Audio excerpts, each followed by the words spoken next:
Alors, comment ça se fait que pour des grandes compétitions, on fait appel à ces joueurs qu'on appelle professionnels qui excellent ailleurs et quand ils reviennent au pays pour jouer pour leur propre équipe, ça ne marche jamais. C'est quoi le problème? Voilà, je vais vous donner un exemple que moi-même j'ai vécu avec Jason Maile. Vous savez, moi je n'ai pas poussé ma carrière assez longue.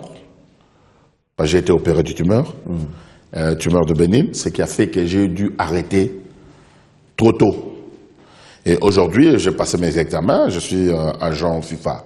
Mais je vous parle de mon meilleur ami qui est décédé le 2 mars. Jason Maile, 2 mars 2002. Jason Maile, je l'ai convaincu pour venir jouer pour le pays, comme tant d'autres.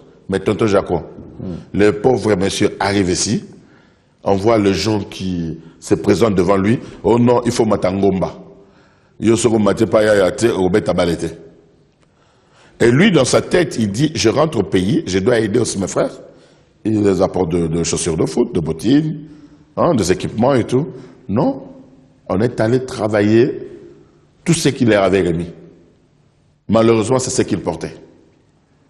Jason Maile s'est retrouvé dans une situation catastrophique. Il y a même d'autres joueurs que je tais les noms ici, par respect, qu'on avait obligé d'aller monter, comme il dit, Matarangomba. Ils ont arrêté leur carrière. Matarangomba, c'est-à-dire?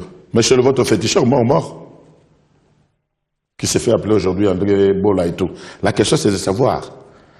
Nous avons un monsieur qui a pris en otage le sport. Je n'ai pas peur de dire. Ce fameux Mormon qui habite à Livolo, mais qui se cache très souvent vers Massina. Et je connais déjà l'adresse. Si vous avez vu dans quel état des joueurs comme Bakasso, Mbonga, la plupart de tous les joueurs qui étaient adeptes de ces messieurs, leur famille pleure jusqu'à ce jour. Mais ça n'a rien à voir, monsieur. Non, écoutez. C'est soit tu sais jouer, soit tu sais pas. Ça n'a rien à voir. Non. Dans d'autres pays, c'est les efforts physiques qui vous poussent à exceller. Mais ici, chez nous, c'est le contraire. Je ne viens pas à l'entraînement lundi, ni mardi, ni mercredi, jeudi. Je viens vendredi. Coach, dimanche,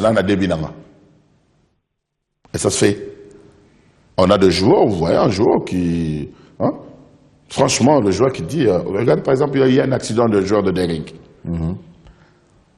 Le président de Dering, Moussa Gagna, amène l'équipe à l'église. Un autre joueur dit non, il faut pas débit. Ils vont voir un féticheur.